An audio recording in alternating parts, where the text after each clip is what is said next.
नमस्कार विद्यार्थी मित्रांनो, कौटिल्य आय एस अकॅडमीमध्ये आपलं स्वागत आहे. आपला वने हा टॉपिक चालू होता आणि वनांमधला आपला महाराष्ट्रातील वनसंपत्ती हा टॉपिक बघत होता. आता मी हा टॉपिक शिकवताना तुम्हाला पूर्व परीक्षाला कशा पद्धतीने विचारले जातील आणि मुख्यला कशा पद्धतीने उत्तर लिहायचे आहे. आताचा जे आपलं लेक्चर होणार आहे ते राज्यसेवा पूर्व आणि UPSC पूर्वच्या दृष्टिकोनातून होणार आहे. महाराष्ट्रासंबंधी प्रॉपर महाराष्ट्रासंबंधी आणि जिथे-जिथे मुख्यचा उल्लेख करता येईल त्या ठिकाणी मी 100% मुख्यचा उल्लेख तुम्हाला करणार आहे. काळजी करायचा नाही, सर्वांचं व्यवस्थित होणार आहे. हं.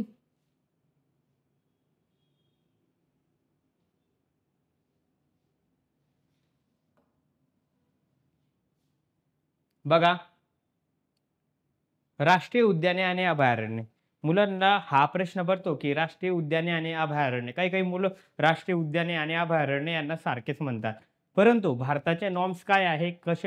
कशा पद्धतीने राष्ट्रीय उद्याने आणि अभयारण्य पाहिजे? त्यामध्ये कशा पद्धतीने जैवविविधता आपण सांभाळली पाहिजे किंवा जैवविविधतेचा विकास केला पाहिजे किंवा ज्या प्राण्यांसाठी राष्ट्रीय उद्यान उभारलेलं आहे किंवा ज्या अभयारण्य उभारलेलं आहे, ज्या प्राण्यासाठी, त्या प्राण्यांची प्रजाती कशी वाढवायला पाहिजे, अशा पद्धतीने आपण हे आता एक-एक बघू. बघा, सुरुवात आपण इथून करू. राष्ट्रीय वन्यजीव आराखड्यानुसार भारतामध्ये 10% जमीन हे राष्ट्रीय उद्याने आणि अभयारण्याखाली असणे गरजेचे आहे. कशानुसार म्हणताय हे? राष्ट्रीय वन्यजीव आराखड्यानुसार किती टक्के पाहिजे? 10% जमीन कशी पाहिजे? जमीन ही राष्ट्रीय उद्याने आणि अभयारण्याखाली आणणे गरजेचे आहे. महाराष्ट्रातही राष्ट्रीय उद्याने आणि अभयारण्याकरता 10% जमिनीचे बंधन घातलेले आहे. परंतु मित्रांनो, महाराष्ट्रामध्ये 10% चे बंधन असले तरीही महाराष्ट्रातली फक्त राष्ट्रीय उद्याने आणि अभयारण्ये याच्या याच्या खाली असलेली जमीन 3.26% इतकी आहे. म्हणजे हे जमीन आपलं वाढवणं गरजेचं आहे. हां, म्हणजे एकूण किती? 10,051.534 चौरस किलोमीटर क्षेत्र राष्ट्रीय उद्याने. भारतामध्ये जवळ-जवळ 106 राष्ट्रीय उद्याने आहे. 54 पर्यंत काय आहे? अभयारण्य आहे. भारतामध्ये 565 झालेले आहे. 45 संवर्धन क्षेत्र आहे. 3 रामसर स्थळे हे महाराष्ट्रामध्ये आहे. 104 संरक्षित क्षेत्र असे महाराष्ट्रामध्ये आहे. अशा पद्धतीने आता आपण एक बघू बरं का. कशा पद्धतीने नॉर्म घेतलेले आहेत तिथं. राष्ट्रीय उद्याने हे केवळ केंद्र सरकारद्वारे वन्यजीव संरक्षण कायद्यानुसार घोषित केले जातात. तुम्हाला असं वाटत असेल, की राष्ट्रीय उद्याने घोषित करण्याचा अधिकार हा राज्यांना सुद्धा आहे. परंतु तसं नाही मित्रांनो. हे कोणाद्वारे घोषित केले जातात? केंद्र शासनाद्वारे घोषित केले जातात आणि अभयारण्ये राज्य शासनाकडून अधिसूचित केले जातात. म्हणजे आता आपलं महाराष्ट्र राज्य आहे. महाराष्ट्र राज्य केंद्राला असा एक भाग पाठवते. हा भाग आहे. हा भाग आहे. या ठिकाणी तुम्ही अभयारण्य म्हणून घोषित करा. मग घोषित करण्याचं काम कोण करतं? केंद्र सरकार करतं. परंतु अधिसूचित कोण करतं? महाराष्ट्र राज्य करतं. म्हणजे ज्या राज्यामध्ये अभयारण्य उभारायचं आहे ते राज्य अधिसूचित करतं आणि घोषणा कोण करतं? केंद्र सरकार करतं. लक्षात ठेवायचं आहे. राष्ट्रीय उद्यानाचे क्षेत्रफळ कमीत कमी 100 ते 500 चौरस किलोमीटर पाहिजे. किती पाहिजे? 100 चौरस किलोमीटर ते 500 चौरस किलोमीटर इतकं राष्ट्रीय उद्यानांचं क्षेत्रफळ पाहिजे किंवा त्यापेक्षा अधिक असू शकते. तर राष्ट्रीय उद्यानाच्या सीमा निश्चित केलेल्या असतात व खाजगी हस्तक्षेपास मनाई असते. लक्षात ठेवायचं आहे, की राष्ट्रीय उद्याने जे असतात त्यांच्या सीमा निश्चित केलेल्या असतात आणि या सीमांच्या अंतर्गतमध्ये खाजगी हस्तक्षेपात मनाई आहे. म्हणजे यावर बंधन लावलेले असतात. विशेषतः राष्ट्रीय उद्याने हे वन्यजीव व जैवविविधता यांचे संरक्षण, संवर्धन करणे या उद्देशाने घोषित करण्यात आलेले आहे. मी तुम्हाला टॉपिक सुरू करायच्या पहिले सांगितलेलं होतं, की राष्ट्रीय उद्याने स्थापन करण्यामागचा उद्देश काय-काय आहे? वन्यजीवाची संख्या वाढवणे, जैवविविधता यांचे संरक्षण आणि संवर्धन करणे हा उद्देश आहे. बरोबर. राष्ट्रीय उद्यानात शिकार करणे, चराई करणे, शेती करणे इत्यादी बाबींवर परवानगी नसते. तर अभयारण्यामध्ये काही बाबींकरता सूट असते. तुम्हाला प्रश्नामध्ये प्रॉपर राष्ट्रीय उद्याने आणि अभयारण्य यामध्ये प्रॉपर फरक समजला पाहिजे. त्यासाठी लक्षात ठेवायचं आहे. राष्ट्रीय उद्यानामध्ये शिकार करण्यास मनाई आहे, चराई करण्यास मनाई आहे, शेती करण्यास मनाई आहे. म्हणजे परवानगी नसते, तर अभयारण्यामध्ये काही बाबींमध्ये काय असते, सूट मिळते आपल्याला. महाराष्ट्र कधी बघायचा म्हटला, तर व्याघ्र प्रकल्प महाराष्ट्रामध्ये 6 आहे. तुम्हाला मी पुढे डिटेलमध्ये सांगतो. राष्ट्रीय उद्याने महाराष्ट्रामध्ये 6 आहे. वन्यजीव अभयारण्ये 50 आहे. या व्यतिरिक्त 3 नव्याने वन्यजीव अभयारण्य मंडळे प्रस्थापित केलेले आहे.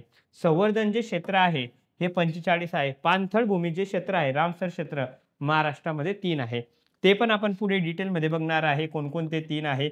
नांदूर मार्लेश्वर असो, लोणारा असो, अजून एक ठाण्याची खाडी असो, हे आपण बघणार आहे. आणि धोकाग्रस्त वन्यजीव क्षेत्र सुद्धा 10 आहे. आता सर हे घेण्यामागचा उद्देश काय? प्रिलिम्ससाठी घेतोय. आपली बॅच जी 55 लेक्चरची बॅच होणार आहे. 55 आपले भरपूर लेक्चर होणार आहे. ही जी बॅच होणार आहे, पूर्व प्लस मुख्यचा अभ्यास झाला पाहिजे, याच दृष्टिकोनातून घेत आहे. म्हणून मी इतकं डिटेलमध्ये तुम्हाला शिकवत आहे. इथे बघा राष्ट्रीय उद्याने दिलेले आहे. प्रिलियमला कशा पद्धतीने प्रश्न विचारला जातो पहिल्यांदा ते सांगतो. राष्ट्रीय उद्याने किती आहे? राष्ट्रीय उद्याने ताडोबा राष्ट्रीय उद्यान आहे. बरोबर. कधी कुठल्या जिल्ह्यात आहे ताडोबा? चंद्रपूरमध्ये आहे. नवेगाव बांध आहे. कोणत्या जिल्ह्यामध्ये आहे? गोंदिया जिल्ह्यामध्ये. जोड्या लावायला प्रश्न विचारू शकता. पंडित जवाहरलाल नेहरू राष्ट्रीय उद्यान कोणत्या जिल्ह्यात आहे? नागपूरमध्ये आहे. संजय गांधी राष्ट्रीय उद्यान कुठे आहे? मुंबई उपनगरमध्ये आहे. गुगामल कुठे आहे? अमरावतीमध्ये आहे. चांदोली कुठे आहे? सांगलीमध्ये आहे. आता इथपर्यंत तर ठीक आहे. इथपर्यंत मुलांना माहिती होतं. परंतु आता आयोग हा थोडा डीपमध्ये जातोय मित्रांनो. आता डीपमध्ये जाताना पुढच्या वेळेस आयोग असं विचारू शकतील, की ताडोबा, भद्रावती म्हणजे तालुके सुद्धा विचारू शकतील. ताडोबा भद्रावती तालुक्यामध्ये चंद्रपूर जिल्ह्यामध्ये आहे. नवेगाव अर्जुनी मोरगाव तालुक्यामध्ये गोंदिया जिल्ह्यामध्ये आहे. पंडित जवाहरलाल नेहरू राष्ट्रीय उद्यान रामटेकमध्ये नागपूरमध्ये आहे. संजय गांधी बोरवली मुंबई उपनगरमध्ये आहे. गुगामल धारणी तालुक्यामध्ये आहे. अमरावतीमध्ये आहे. चांदोली शिराळामध्ये आहे आणि सांगलीमध्ये आहे. म्हणजे इथे तालुके पण आले, इथे जिल्हे पण आले. परत अजून थोड्या डीपमध्ये जायचं म्हटलं तर राष्ट्रीय उद्याने प्लस स्थापनांच्या जोड्या लावा. या स्थापना सुद्धा माहिती आहे. सर्वात पहिल्यांदा ताडोबा या राष्ट्रीय उद्यानाची स्थापना झालेली आहे. 1955 ची आहे. 72 ची स्थापना नवेगाव बांधची आहे. गोंदियामधलं जे पंडित जवाहरलाल नेहरू राष्ट्रीय उद्यान रामटेक नागपूरचे हे 1983 आहे. 1969 ची संजय गांधी राष्ट्रीय उद्यानाची आहे. 1969 ची 74 ची स्थापना गुगामलची आहे आणि 2004 ची स्थापना जी आहे चांदोली राष्ट्रीय उद्यानाची आहे. अशा पद्धतीने राष्ट्रीय उद्यानांचा क्रम लावा. तुमचे बरोबर यायला पाहिजे. 1 नंबर मी तुम्हाला काय सांगितला? ताडोबा सांगितला. म्हणजे हे 1 नंबर झालेला आहे. 2 नंबर कुठला आहे? 69 हा 2 नंबर आहे. म्हणजे संजय गांधी राष्ट्रीय उद्यान 2 नंबर आहे. 3 नंबर 1972 दिलेला आहे. नवेगाव बांध हे 3 नंबरचं राष्ट्रीय उद्यान स्थापन झालेलं आहे. 74चं 4 नंबर गुगामल 4 नंबर आहे. 5 नंबर जे आहे नेहरू राष्ट्रीय उद्यान आहे आणि 6 नंबर कोणता आहे? चांदोली राष्ट्रीय उद्यान आहे. असे पहिले 6 क्रम लावायला विचारला तर प्रश्न बरोबर यायला पाहिजे. जोड्या लावायला विचारला तर प्रश्न बरोबर यायला पाहिजे. तालुक्यांचा जोड्या लावायला विचारला तर प्रश्न बरोबर यायला पाहिजे. अजून आयोग यापेक्षा डीपमध्ये कधी जायचं म्हटलं तर आयोग अजून डीपमध्ये जाऊ शकतो. क्षेत्रफळाच्या दृष्टिकोनातून पहिले 4 क्रमांक सांगा. मग क्षेत्रफळाच्या दृष्टिकोनातून तुमचे बरोबर यायला पाहिजे. सर्वात जास्त क्षेत्रफळ कोणत्या राष्ट्रीय उद्यानाचं आहे? इथे बघायचं आहे 317 म्हणजे चांदोली राष्ट्रीय उद्यान 317 आहे. तर 1673 हे गुगामलचं आहे. सर्वात जास्त आहे. किती? 1673. 1 नंबर गुगामलचा आहे. गुगामल. 2 नंबर चांदोलीचा आहे. चांदोलीचा आहे. नंतर पंडित जवाहरलाल नेहरू 3 नंबर आहे म्हणजे 275 इतका आहे. रामटेक नागपूरचा आहे. नंतर 5 नंबर 133 आहे नवेगाव बांधचं. 6 नंबर ताडोबाचा आहे आणि सर्वात शेवटी कुठला आहे? संजय गांधी राष्ट्रीय उद्यान आहे. म्हणजे गुगामल आहे, चांदोली आहे, नंतर पेंच राष्ट्रीय उद्यान आहे. पेन नंतर नवेगाव आहे. असं लक्षात ठेवलं आहे. गुगामेल, चांदोली, पेंच आणि नवेगाव बांध आणि सर्वात लहान जे राष्ट्रीय उद्यान आहे संजय गांधी राष्ट्रीय उद्यान फक्त 104 चौरस किलोमीटरचं. मित्रांनो ह्या प्रश्नाची मी तुम्हाला डिटेल फोल्ड करून सांगितलेले आहे.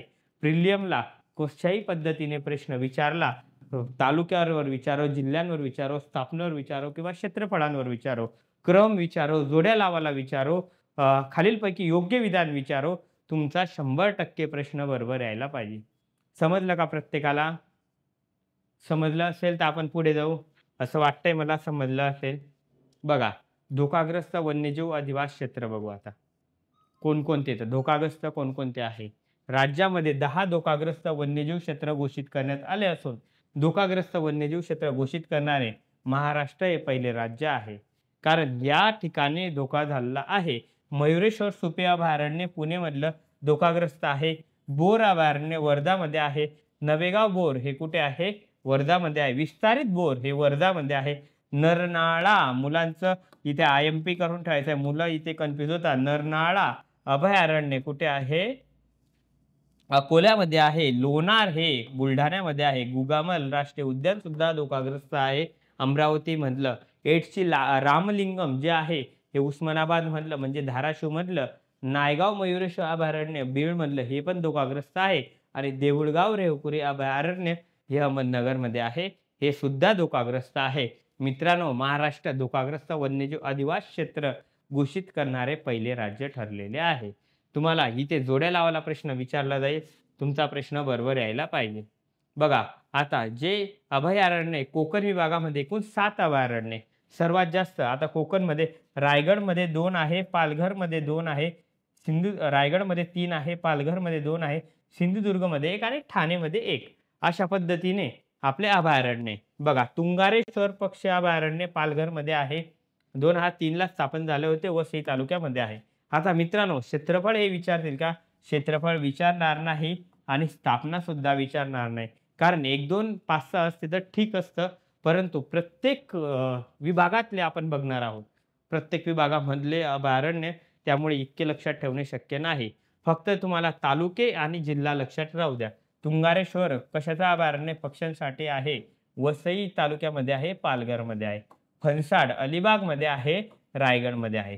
कर्नाळा पनवेलमध्ये आहे, रायगडमध्ये आहे. तानसा वाडा तालुक्यामध्ये आहे, पालघरमध्ये आहे. मालवणी सागर मालवण या तालुक्यामध्ये आहे, सिंधुदुर्गमध्ये आहे. सुधागड तालुक्यामध्ये आहे, रायगडमध्ये आहे. ठाणे खाडी फ्लेमिंगो अभयारण्य ठाणेमध्ये आहे, ठाणे जिल्ह्यामध्ये आहे. अशा पद्धतीने असे कोकणामध्ये एकूण कोकणातले अभयारण्य किती बघितले आपण? 7 बघितले. प्रिलियमसाठी इथे प्रश्न विचारला जातो. जोड्या लावा, फक्त जोड्या लावा, लक्षात ठेवा. बघा, नागपूर विभागामध्ये मित्रांनो एकूण 15 अभयारण्य आहेत. आता कसे आहे ते बघू. नवेगाव कोणत्या जिल्ह्यामध्ये? गोंदिया जिल्ह्यामध्ये, तालुका अर्जुनी मोरगावमध्ये. नवेगाव नागझिरा गोंदिया जिल्ह्यामध्ये, गोरेगाव तालुक्यामध्ये. बोर अभयारण्य आहे वर्धा जिल्ह्यामध्ये, सेलू तालुक्यामध्ये. नवीन बोर विस्तारित अभयारण्य आहे वर्धा जिल्ह्यामध्ये, सेलू तालुक्यामध्ये. नागझिरा आहे गोंदिया जिल्ह्यामध्ये, गोरेगाव तालुक्यामध्ये. चपराळा आहे गडचिरोली जिल्ह्यामध्ये, चारमोशी तालुक्यामध्ये. भामरागड आहे गडचिरोली, भामरागड. अंधारी आहे चंद्रपूर भद्रावतीमध्ये, अंधारी अभयारण्य आहे. अशाच पद्धतीने कोका अभयारण्य भंडारा जिल्ह्यामध्ये आहे आणि ते भंडारा तालुक्यामध्ये सुद्धा आहे. प्राणहिता आहे गडचिरोलीमध्ये आहे, परंतु हे सिरोंचामध्ये अभयारण्य आहे, सिरोंचा तालुक्यामध्ये.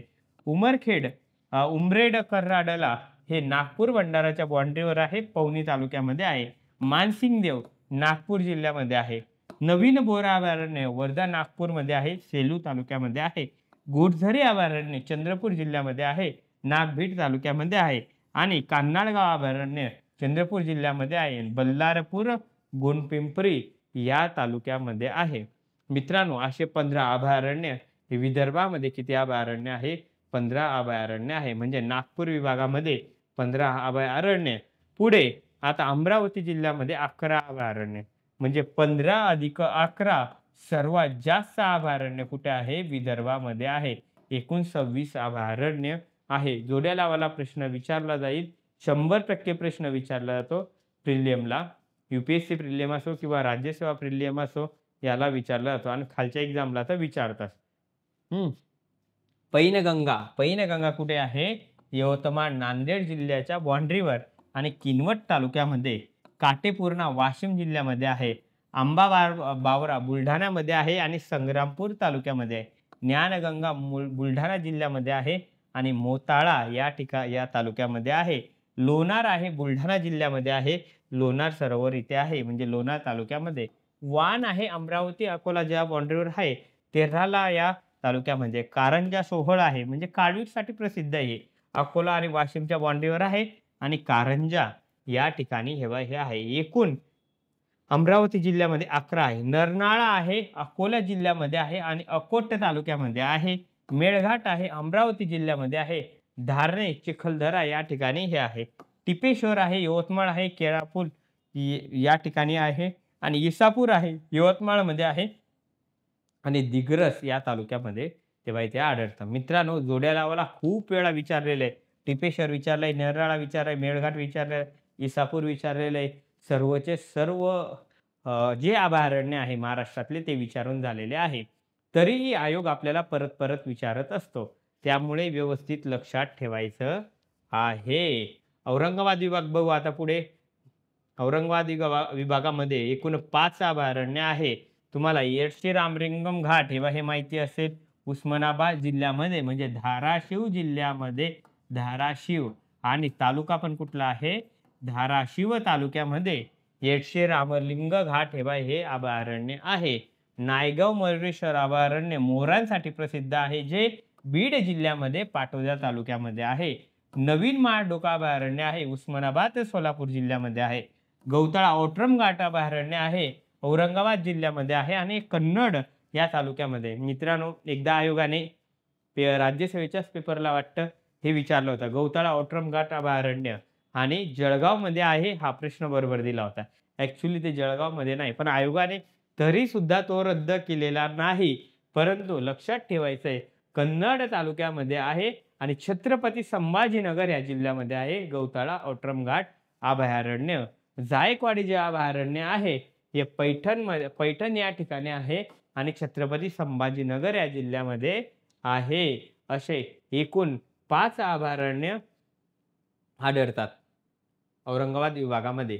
पुणे विभागामध्ये एकूण 7 अभयारण्य आहे. आता 7 बघा, जोड्या लावायला सर्व आतापर्यंत विचारलेलं आहे. मयुरेश्वर सुपे अभयारण्य बारामती तालुक्यामध्ये पुणे जिल्ह्यामध्ये आहे.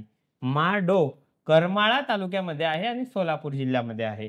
भीमाशंकर शेकरूंसाठी प्रसिद्ध आहे आंबेगाव तालुक्यामध्ये आहे आणि पुणे जिल्ह्यामध्ये आहे.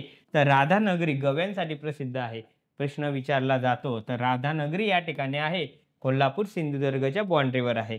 सागरेश्वर त्याला सागरेश्वर अभयारण्याला यशवंतराव चव्हाण असे नाव आहे. सांगली जिल्ह्यामध्ये आहे. कडेगाव तालुक्यामध्ये आहे.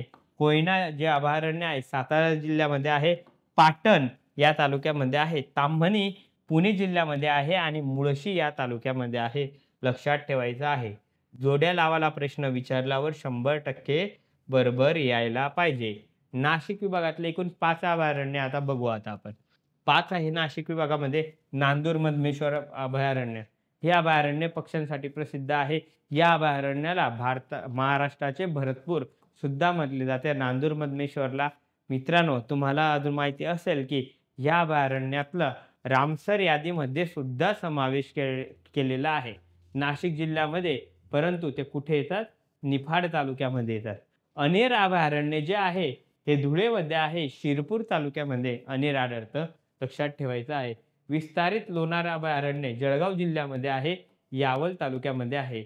देऊळगाव रेहकुरी काळवीटसाठी आहे प्रसिद्ध अहमदनगर जिल्ह्यामध्ये आहे आणि कर्जत या तालुक्यामध्ये. हरिश्चंद्र कळसुबाई अभयारण्य अहमदनगर जिल्ह्यामध्ये आहे आणि अकोले तालुक्यामध्ये आहे. असे 5 अभयारण्य कुठे आढळतात नाशिक विभागामध्ये आढळतात. विभागांनुसार मी अभयारण्य घेतलेले आहे. 7 पहिल्यांदा कोकणामध्ये सांगितले, 15 नंतर तुम्हाला नागपूर विभागामध्ये 15 सांगितले, 11 तुम्हाला अमरावतीमध्ये सांगितले, नंतर 5 तुम्हाला नाशिकमध्ये सांगितलेले आहे आणि 5 तुम्हाला अजून 5 तुम्हाला औरंगाबाद विभागामध्ये सांगितले आणि 7 तुम्हाला पुणे विभागामध्ये सुद्धा सांगितलेले आहे. अशा पद्धतीने आपले जे अभयारण्य होते ते आपण बघितलेले आहे. ते अभयारण्य जोड्या लावून ला प्रश्न विचारला जातो. 100% लक्षात ठेवायचे आहे. नव्याने प्रस्तावित करण्यात आलेले अभयारण्य बघा. कोलामार मार्का आहे अहेरी या तालुक्यामध्ये आहे, गडचिरोलीमध्ये आहे. हे लक्षात ठेवायचं आहे. मुक्ताई भवानी आहे, मुक्ताईनगर तालुक्यामध्ये आहे, जळगावमध्ये आहे. विस्तारित लोणार अभयारण्य आहे बुलढाणा जिल्ह्यामध्ये आहे, लोणार तालुक्यामध्ये आहे. असे 3 अभयारण्य घोषित करण्यात आलेले आहे. म्हणजे प्रस्तावित आहे, नंतर ते घोषित केले जाते. मित्रांनो, अभयारण्यासाठी आपण प्रॉपर एक पीपीटी बघितलेली आहे. आता आपण दुसरी स्लाइड बघणार आहोत. अजून सुद्धा आपले इथे लेक्चर संपलेलं नाही. डिटेलमध्ये मी तुमचं घेत आहे.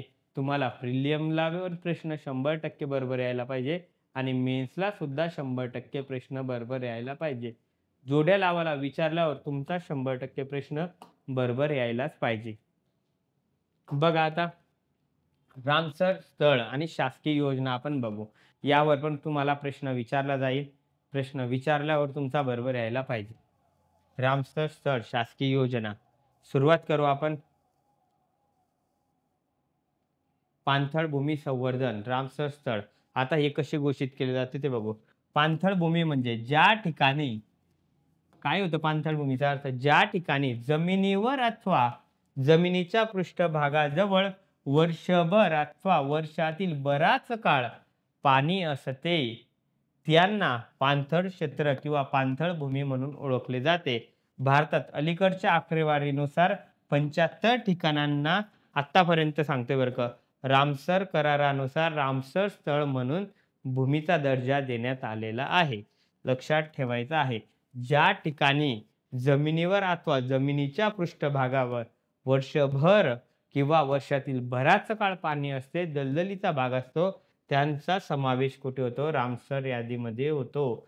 आणि महाराष्ट्रात असणाऱ्या 2 रामसर स्थळांची यादी 22 मध्ये ठाणे खाडी परिसरात भर पडली आणि सध्या महाराष्ट्रामध्ये रामसर 5 स्थळ म्हणून 3 रामसर 5 स्थळ आहे. लक्षात ठेवायचं आहे. भारतामध्ये किती सांगितले? 75 आहे आणि महाराष्ट्रामध्ये किती आहे? 3 आहे. पहिल्यांदा आपण बघू नांदूर मधमेश्वर अभयारण्य. इतकं डिस्क्रिप्टिव्ह साठी सुद्धा इतकंच लक्षात ठेवायचं आहे. एक एक पॉईंट उचलायचे आहे. बघा नुकताच भारतातील 10 नवीन पाणथळ स्थळांचा समावेश रामसर यादीत समावेश करण्यात आला. महाराष्ट्रातील नाशिक जिल्ह्यातील नांदूर मधमेश्वर हे राज्यातील पहिले रामस्थळ घोषित करण्यात आले आहे. हे जे नांदूर मधमेश्वर आहे याला महाराष्ट्राचे भरतपूर म्हणून ओळखले जाते. 100% लक्षात ठेवायचा. नांदूर मधमेश्वर या ठिकाणी इथून गोदावरी नदी वाहत येते, इथून कादवा नदी वाहत येते. या ठिकाणी नांदूर मधमेश्वर अभयारण्य आहे. बघा पुढे सांगतो मी तुम्हाला. महाराष्ट्राचे भरतपूर म्हणून ओळखले जाणारे पक्षी अभयारण्य नाशिक जिल्ह्यातील निफाड तालुक्यामध्ये गोदावरी आणि कादवा नदीच्या संगमाच्या परिसरामध्ये हे अभयारण्य आहे. या जलाशयात जांभळी पाणकोंबडी मोठ्या प्रमाणात आढळते आणि या जांभळ्या पाणकोंबडीला नांदूर मधमेश्वर याची राणी म्हटली जाते. लक्षात ठेवायचं आहे. रामसर स्थळ घोषित करण्यात आले आहे. लोणार सरोवर बघा. लोणार सरोवर बघा रामसर कन्व्हेन्शन अँड वेटरलँड सचिवालय स्वित्झर्लंड या संस्थेद्वारे जुलै 1920 मध्ये भारतात 5 रामस्थळ क्षेत्रांना रामसर स्थळांच्या यादीत घोषित करण्यात आले आहे. त्यात महाराष्ट्रातील बुलढाणा जिल्ह्यातील लोणार सरोवराचा समावेश करण्यात आला आहे. 427 हेक्टरचा किती हेक्टर आहे? 427 हेक्टरचा परिसर रामसर स्थळ म्हणून असणार आहे. लोणार सरोवर 50,000 वर्षापूर्वी उल्कापाताने तयार झाले होते आणि हे सरोवर भारताचा भूवारसा स्थळ म्हणून सुद्धा घोषित आहे. लक्षात ठेवायचं आहे. उल्कापाताने तयार झालेले सरोवर कोणते आहे असा बऱ्याच वेळा प्रश्न विचारलेला आहे. लोणार सरोवर आहे. प्रिलियमसाठी महत्त्वाचा आहे. काही दिवसापूर्वी या सरोवराच्या पाण्यामध्ये पाण्याचा रंग गुलाबी झालेला आढळून आला होता आणि या सरोवराचे पाणी खारट असून पाण्यात काय आहे? होलोफोलिक आर्की या जीवाणूच्या विशिष्ट वर्तनामुळे या पाण्याचा रंग गुलाबी झाल्याचे आढळलेले होते. लक्षात ठेवायचं आहे मित्रांनो. प्रश्न तुम्हाला विचारला तर तुमचा बरोबर यायला पाहिजे. पुढचा ठाणे खाडी परिसर आहे. ठाणे खाडी पाणथळ परिसरामध्ये 6,522 हेक्टर क्षेत्र असून 1,690 हेक्टर क्षेत्र फ्लेमिंगो अभयारण्य असून त्या भोवतीचे 48-32 हेक्टर पर्यावरणीय दृष्ट्या संवेदनशील भाग आहे. म्हणून महाराष्ट्रातील सर्वात मोठी पाणथळ जागा कोणती घोषित करण्यात आलेली आहे? ठाणे खाडी परिसर महाराष्ट्रातील सर्वात मोठी रामसर स्थळ म्हणून घोषित करण्यात आलेले आहे. लक्षात यायला पाहिजे. तसेच देशभरातील महानगरातील अशाच प्रकारचा दर्जा मिळवलेली पहिली पाणथळ जागा आहे आणि राज्याच्या कांदळवन कक्षाने ठाणे खाडीला रामसरचा दर्जा मिळावा म्हणून 2021 मध्ये प्रस्ताव केला होता. मंत्रालयाने 9 डिसेंबर 2021 रोजी प्रस्तावाला मान्यता देऊन केंद्रीय पर्यावरण वने आणि वातावरण बदल मंत्रालयाकडे पाठवण्यात आला होता आणि नंतर त्यांना रामस्थळ यादीमध्ये घोषित करण्यात आला. राज्यातील संभाव्य रामसर स्थळ हे अजून इतके बनू शकतात. म्हणजे हे 5 जे आहे, हे 6 जे आहे हे संभाव्य बनू शकतात. लक्षात ठेवायचं आहे. जायकवाडी पक्षी अभयारण्य हे सुद्धा संभावित बनू शकतं. छत्रपती संभाजीनगर जिल्ह्यामध्ये आहे. माहूल शेवटीची खाडी मुंबईमधले हे सुद्धा बनू शकतं. उजनी जलाशय आहे पुणे सोलापूरमध्ये. हातनूर धरण आहे जळगाव जिल्ह्यामध्ये. नवेगाव बांध आहे गोंदिया जिल्ह्यामध्ये आणि वेंगुर्ला रॉक्सचं बँड्रा आयलँड हा सिंधुदुर्ग जिल्ह्यामध्ये आहे. अजून ह्या बाई 6ची भर पडू शकते परंतु सध्या फक्त 3 आहे. पुढे हे लक्षात ठेवायचं आहे वन विकासाच्या योजना कोणकोणत्या आहेत. बघा वनांचा विकास करणं आहे. मग वनांचा विकास करणं आहे तर गव्हर्नमेंटनं सपोर्ट करायला पाहिजे विकास करण्यासाठी. म्हणजे सामाजिक वनीकरणासारखा कार्यक्रम राबवायला पाहिजे. काहीतरी बक्षीस ठेवायला पाहिजे. बरोबर. शाळेमध्ये पर्यावरण हा विषय प्रॉपर शिकवला गेला पाहिजे. फक्त शिकवायचाच नाही त्याचं महत्त्व मुलांना पटवून दिलं पाहिजे. आता आपण वन विकासाच्या योजना सामाजिक वनीकरण 1981 साली महाराष्ट्र शासनाने सामाजिक वनीकरण विभागाची स्थापना केलेली आहे. 1981 ला बघा पडित आणि खाजगी जागेवर विशेषतः रस्ते असो लोहमार्ग असो कालवे असो नद्यांचे प्रवाह असो यांच्या कडेला शाळा महाविद्यालय शासकीय मालकीच्या मोकळ्या जागा नापीक क्षेत्र या ठिकाणी योजनेअंतर्गत वनीकरण केले जाते आणि या योजनेचे उद्दिष्ट शेत जमिनीचे संरक्षण करणे आणि जमिनीची धूप कमी करणे हे याचे उद्दिष्ट आहे.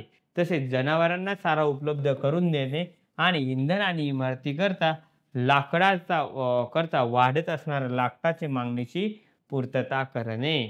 सन 2020-21 मध्ये 951 हेक्टर आणि 1385 हेक्टर सामूहिक जमिनीवर 18.49 लाख रोपांची लागवड करण्यात आली. खाजगी वृक्ष लागवडीसाठी 0.75 लाख रोपे पुरवण्यात आली असून ते आपल्याकडे त्याचा फायदा झाला आणि वनांचं प्रमाण वाढण्यासाठी मदत झालेली तुम्हाला दिसेल. आणि हळूहळू वनांचं प्रमाण वाढत आहे त्यामुळे फायदा होत आहे. बरोबर. तुम्ही बघत असाल शहरात पदरात असाल तर तुम्ही बघत असाल की रस्त्याच्या दुतर्फा झाडे लावलेली आहे. शासकीय मोकळ्या जागांवर झाडे लावलेली आहे. लोकांमध्ये जनजागृती वाढवण्यासाठी पथनाट्याचा वापर टीव्हीवरचे कार्यक्रम असो रेडिओच्या बातम्या असो अजून न्यूज असो न्यूजपेपर असो याचा प्रसार माध्यमांचा वापर सुद्धा केला जात आहे. आता पुढची जी योजना चालू झालेली होती महाराष्ट्र शासनाने संत तुकाराम वनग्राम योजना. प्रिलियमला इथे प्रश्न विचारू शकतो. बघा प्रिलियमसाठी महत्त्वाचं लक्षात ठेवायचं आहे 2006 त्या वर्षामध्ये महाराष्ट्र शासनाने ही योजना सुरू केली होती. या योजनेचे उद्दिष्ट बघा वने आणि वन्यजीव यांचे महत्त्व जागरूकता निर्माण करणे बेकायदेशीर वृक्षतोड अतिक्रमण पासून वनांचे रक्षण करते. नावातच आहे वनग्राम योजना आहे. बेकायदेशीर वृक्षतोड अतिक्रमण इत्यादी पासून वनांचे संरक्षण करणे आणि या योजनेअंतर्गत 15,500 गावांमध्ये सुमारे 29.70 लाख सभासद असलेल्या 12,081 संयुक्त वन व्यवस्थापन समित्या गठीत करण्यात आला आणि या संयुक्त वन व्यवस्था समित्यांकडून 74.4 लाख हेक्टर वनक्षेत्रांचे व्यवस्थापन करण्यात आलेले तुम्हाला दिसते. अशी संत वनग्राम योजना होती. हे लक्षात ठेवायचं आहे. संत तुकाराम वनग्राम योजना 2006-07 मध्ये सुरू झाली. वृक्ष लागवडीसाठी अभियान. आता आपण काही डिटेलमध्ये बघताना महाराष्ट्रामधले जे सुटलेले होते भारताच्या याच्यावरले ते इथे कव्हर केलेले आहे. वृक्ष लागवड अभियान महाराष्ट्र शासनाने 2012 पासून दरवर्षी 100 कोटी वृक्ष लागवड करण्याचा निर्णय घेतलेला आहे आणि 1 जुलै 2016 रोजी 2,81,38,634 झाडे राज्यात लावण्यात आली होती. बघा 2 कोटी इतकी लावण्यात आली होती. या कार्यक्रमाच्या यशानंतर 2017 ते 19 या वर्षामध्ये 50 कोटी वृक्ष लागवडीचे उद्दिष्ट ठेवण्यात आले होते. उद्दिष्ट ठेवले होते, चांगली गोष्ट होती. परंतु त्या दृष्टिकोनातून मी पावले उचलले होते. परंतु पाहिजे तितकी या योजनेची प्रगती झालेली नाही. लक्षात ठेवायचं आहे. गव्हर्नमेंटने भरपूर सपोर्ट केला होता. पुढे हरित सेना बघू आता आपण. महाराष्ट्रात सध्या स्थितीत 20% कमी वनक्षेत्र आहे आणि हे वनक्षेत्र वाढवणे आणि उपलब्ध वनक्षेत्राचे संरक्षण करण्याच्या दृष्टिकोनातून 8 ते 9 जुलै 2016 रोजी पुणे येथे वरिष्ठ वन अधिकाऱ्यांनी बैठकीमध्ये हरित सेना संकल्पनेचा उगम झाला होता. हरित सेना म्हणजे काय? महाराष्ट्राचे उद्दिष्ट प्रत्येक नागरिकास वन आणि वन्यजीव संरक्षण आणि वनसंवर्धन करण्याची संधी उपलब्ध करणे. हे हरित सेना म्हणजे हरित नावातच आहे. आता हरित सेना करायचे आहे म्हणजे काहीतरी म्हणजे लोकांना झाडे लावण्यासाठी प्रवृत्त करायचं आहे. बरोबर, सेना उभारायची आहे. झाडे लावण्यासाठी सांगायचं आहे. सामाजिक वनीकरण करायचं आहे. त्यांच्याकडून लोकसहभागातून वन आणि वन्यजीव संवर्धन आणि संरक्षण प्रभावीपणे राबवायचे आहे. प्रत्येक नागरिकास वैयक्तिक आणि सामूहिक स्वरूपामध्ये सदस्यत्व स्वीकारता येणार आहे. हरित सेनेचे सदस्य कार्यकर्ते वृक्ष लागवड असो, वृक्षदिंडी असो, प्रज्ञेत प्रत्यक्ष सहभाग असो, वनविषयक दिन साजरे करण्यात सहभाग जनजागृती अभियानात सक्रिय सहभाग घेता येणार आहे. हरित सेनेवर तुम्हाला लिहिता यायला पाहिजे. मित्रांनो, अशा पद्धतीने तुम्हाला लिहिता कधी आलं तर तुम्हाला 100% मार्क पडतील. आता पुढचा जो टॉपिक आहे प्रिलियमसाठी महत्त्वाचा आहे. सर्वात जास्त आजचं जे लेक्चर घेतलेलं आहे आपण ते पूर्व आणि मुख्यसाठी महत्त्वाचं आहे. पण पूर्वसाठी 90% पूर्वसाठी महत्त्वाचं आहे. इथे बघा बांबू ह्याचा उपयोग कशासाठी होतो? कागद निर्मितीसाठी होतो. सागचा वापर कशासाठी होतो? इमारत बांधण्यासाठी साग हा वृक्ष वापरतात. शेवरी गहू आणि कापूससाठी शेवरी वृक्ष वापरतात. सेलमचा आगपेट्या बनवण्यासाठी आणि हेल्दू आणि कलमचा बॉबिन्स म्हणजे कापड उद्योगाच्या उत्पादनासाठी याचा उपयोग होतो. रोशा या गवत आहे त्याचा सुगंधी तेल तयार करण्यासाठी, अत्तर तयार करण्यासाठी उपयोग होतो. आणि कुसुम आणि नीम आहे तेल तयार केलं जातं. कुसुम आणि नीम यापासून अशा पद्धतीने झाडांपासून वेगवेगळे उपयोग आपल्याला केले जातात. तसे बघा बाभूळ असो, कांदळ असो, धावडा असो, डिंक बनवण्यासाठी, सर्पगंधा, कोरफड, कुडा हे वनौषधी तयार करण्यासाठी, आपटा आणि तेंडू हे विड्या तयार करण्यासाठी, बेहडा आणि हिरडा आणि एन हे टॉनिन म्हणून वापरतात म्हणजे कातडी कमवण्यासाठी याचा वापर केला जातो.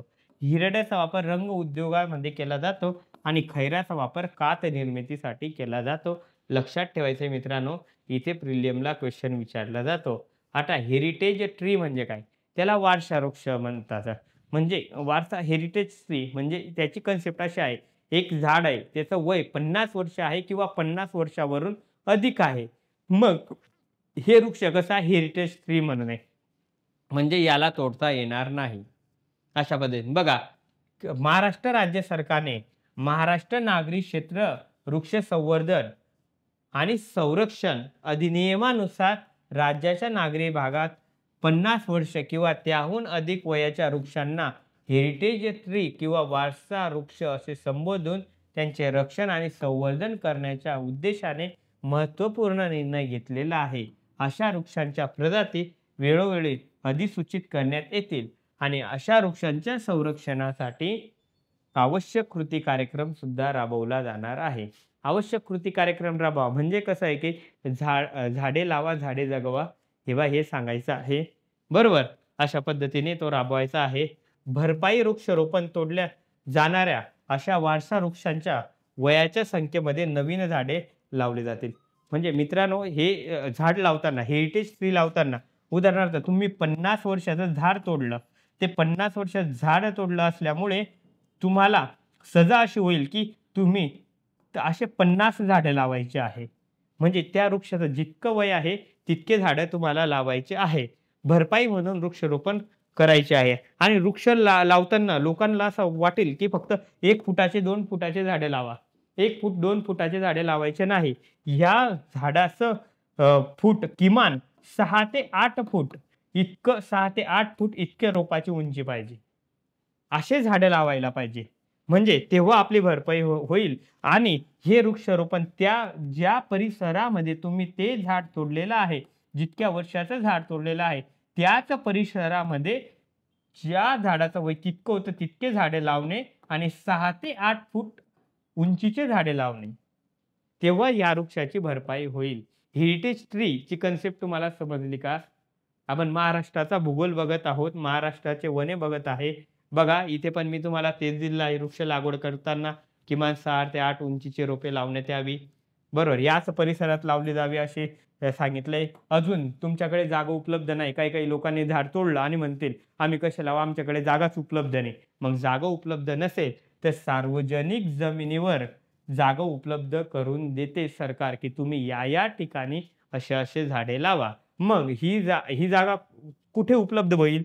बघा रस्त्याच्या कडेला उपलब्ध होऊ शकते, नदीच्या कडेला उपलब्ध होऊ शकते, सरकारी इमारती असेल त्याच्या आजूबाजूलाही जागा उपलब्ध होऊ शकते.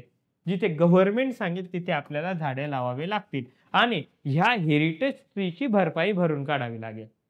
म्हणून हिंमत करायची नाही झाडे तोडण्याची आणि हेरिटेज ट्रीचं तोडूच नका झाडाच्या वयानुसार. आणि आता सुद्धा असा कठोर कायदा निघालेला आहे, की तुम्ही झाड तोडायच्या पहिले गव्हर्नमेंटची परवानगी घेणे आवश्यक आहे. अजून तुम्ही हे काहीच केलं नाही. बघा लावण्यात येणाऱ्या वृक्षांचे जिओ टॅपिंग करून 7 वर्षापर्यंत संगोपन करणे आवश्यक आहे. नाहीतर तुम्हाला असं वाटेल, की 50 झाडं आणून देतो, 6 ते 8 वर्षाचे लावून देतो, लावलं म्हणजे झालं. जिओ टॅपिंग केलं जाईल आणि 7 वर्षापर्यंत तुम्हाला संगोपन म्हणजे देखरेख ठेवावी लागेल, की हे झाड व्यवस्थित वाढतं आहे किंवा नाही. आणि नुकसान भरपाई म्हणून वृक्ष लागवड करणे शक्य नसेल तर तोडल्या जाणाऱ्या वृक्षाच्या मूल्य एवढी रक्कम अर्जदार जमा करू शकतात. अशा पद्धतीने हे हेरिटेज ट्री आहे हे लक्षात ठेवायचं आहे. तुम्हाला उत्तरात टाकताना अशा गोष्टी व्यवस्थित टाकायच्या आहे. प्रॉपर उत्तर लिहायचं आहे येईल. तुम्हाला आजचं लेक्चर सांगितलं मी पूर्व प्लस मुख्यचा आहे. या लेक्चरमध्ये सर्वात जास्त पूर्वचा मी उल्लेख केलेला आहे. राज्यसेवा पूर्वचा उल्लेख केलेला आहे. कारण महाराष्ट्राबद्दल आहे. बाकीचं आपण वने दुसऱ्या ह्याच्यात बघितलेच होते. बघा पुढे महाराष्ट्र राज्य वृक्ष प्राधिकरणाची स्थापना कधी झाली, काय झाली ते सांगतो मी तुम्हाला. बघा वृक्षांचे संरक्षणाचा निर्णय घेण्यासाठी राज्य स्तरावर एक वैधानिक प्राधिकरण स्थापन करण्यात येईल. 5 वर्ष आणि त्याहून अधिक वयाची 200हून अधिक झाडे तोडल्यास अर्जाची सुनावणी. स्थानिक वृक्ष प्राधिकरणाच्या कामकाजावर वेळोवेळी लक्ष ठेवणे हे याचं काम आहे. परत वृक्ष तज्ञ स्थानिक वृक्ष प्राधिकरणात भाग घेतील आणि वृक्ष प्राधिकरणाने घेतलेले निर्णय वृक्ष तज्ञांच्या सल्ल्याच्या आधारावर राहतील. असे महाराष्ट्र राज्य वृक्ष प्राधिकरण स्थापन झाल्यावर त्याने हे काम करायचे आहे. भरपाई वृक्षारोपण आणि वृक्षांचे पुनर्रोपण करायचं आहे. नगर परिषदेच्या बाबतीमध्ये वृक्ष प्राधिकरणाचे अध्यक्ष कोण राहणार आहे? मुख्य अधिकारी राहणार आहे. अशा पद्धतीने हे बघू. आता फक्त 2 पानं झालं की आपलं वने हा चॅप्टर प्रॉपर संपून जाईल. आता अरण्य म्हणजे काय? अरण्य तुम्हाला माहिती आहे उष्णकटिबंधीय सदाहरित अरण्य. आपण मागच्या लेक्चरला बघितलेले होते. सावंतवाडी परिसरामध्ये असून उष्णकटिबंधीय मी तुम्हाला सांगितलं भारताचा जो अक्षरवृत्तीय विस्तार आहे किती आहे? 8/4 उत्तर अक्षरवृत्त ते 37/6 उत्तर अक्षरवृत्त आहे. भारत हा पहा कुठल्या भागामध्ये येतो? उष्णकटिबंधीय या भागामध्ये येतो आणि या प्रकारचे अरण्य आपल्याकडे जास्त आढळतात. बघा उष्णकटिबंधीय सदाहरित अरण्य हे उष्णकटिबंधीयमध्ये असतात. सदाहरित असतात म्हणजे कायमस्वरूपी हिरवी हे असतात. असून वनस्पतींचे दाट आच्छादन आहे. निमसदाहरित अरण्य कोणत्या भागामध्ये आहे? कोकण आणि घाटमाथ्याच्या प्रदेशावर आहे. उपोष्णीय कटिबंधीय सदाहरित जे अरण्य आहे तुम्हाला महाबळेश्वर पाचगणीच्या भागामध्ये दिसतील. आर्द्र पानझडी अरण्य तुम्हाला पर्जन्य छायेच्या प्रदेशात आणि पूर्व विदर्भामध्ये दिसेल आणि वृक्ष पानझडी अरण्ये देशावर कमी पावसाच्या ठिकाणी तुम्हाला आढळतील आणि काटेरी अरण्य आहे हे फक्त महाराष्ट्रामध्ये मराठवाडा आणि विदर्भाच्या भागामध्ये मुख्यतः आढळेल. आता सर तुम्ही आम्हाला हे शिकवलेलं आहे, तरीही तुम्ही आम्हाला हे का दिलं? बघा मी तुम्हाला शिकवताना तिकडे जे घेताना प्रॉपर अरण्य आणि वने घेताना तुम्हाला वने कुठे आढळतात, पाऊस किती लागतो, वैशिष्ट्ये काय आहे, आर्थिक महत्त्व काय आहे, त्यामध्ये कोणकोणते झाडं येतात, सर्व डिटेलमध्ये घेतलेलं होतं. हे फक्त तुम्हाला इथे प्रिलियमला क्वेश्चन विचारला, कशा पद्धतीने कुठल्या भागामध्ये ही वने आढळतात, त्यासाठी आपण हे दिलेलं आहे. लक्षात ठेवायचं आहे. बघा फुलपाखरांकरता राखीव संवर्धन क्षेत्र सुद्धा घोषित केलेलं आहे आपण. राज्यामध्ये सातारा शहराजवळच्या दरे खुर्द महादरे परिसराला फुलपाखरू संवर्धन राखीव क्षेत्र म्हणून घोषित करण्यात आलेले आहे. अशा प्रकारे फुलपाखरांकरता राखीव क्षेत्र घोषित करणारे महाराष्ट्र हे देशातील पहिले राज्य बनलेले आहे. सर्वात जास्त फुलपाखरं या भागामध्ये आढळतात. पश्चिम घाटामध्ये जवळजवळ 341 प्रजातींपैकी 178 प्रजाती या भागामध्ये आहे. आणि मुख्य प्रजाती कोणकोणत्या फुलपाखराच्या त्या बघू आपण. बघा क्रिम्सन रोज आहे, मलबार बँडेज पिकॉक आहे, तामिळ रॅस्टेड फ्लॅट्स आहे, सदर बर्डविंग आहे, स्मॉल ग्रास ज्वेल आहे, ब्ल्यू मॉर्मन आहे. भारतीय वन्यजीव कायद्याअंतर्गत संरक्षित असणारे ऑर्किड टीट आणि व्हाईट टिपड लाईन ब्ल्यू हे अतिशय दुर्मिळ फुलपाखरू या भागामध्ये आढळतात. मित्रांनो अशा पद्धतीने आपले वने हा टॉपिक प्रॉपर झालेला आहे. आता लेक्चर ऐकताना बघा भारताचा पहिल्यांदा मी तुम्हाला मेनचे 2 लेक्चर घेतलेले ते व्यवस्थित ऐकायचे आहे. नंतर भारताचं एक लेक्चर घेतलेले ते ऐकायचं आहे. आणि आता 2 लेक्चर हे महाराष्ट्रासंबंधी घेतलेले आहे. म्हणजे आपले हे एकूण 5 लेक्चर झाले आणि एक लेक्चर यावर मी तुमचे 7 ते 8 तयारी करून प्रश्न घेणार आहे. ते पण 250 शब्दांमध्ये कशा पद्धतीने लिहायचे वने टॉपिकवर. आणि यानंतर तुम्हाला या टॉपिकमध्ये प्रॉब्लेम असला मला कॉल करायचा आहे, SMS करायचा आहे. मी तुम्हाला 100% सांगेल की कशा पद्धतीने उत्तर लिहायचं आहे. तुम्हाला उत्तर चेकिंग करायचे असले तरीसुद्धा मला सांगायचं आहे. अशा पद्धतीने आपण घेऊ आणि आता भेटू आपण पुढच्या लेक्चरला. धन्यवाद मित्रांनो.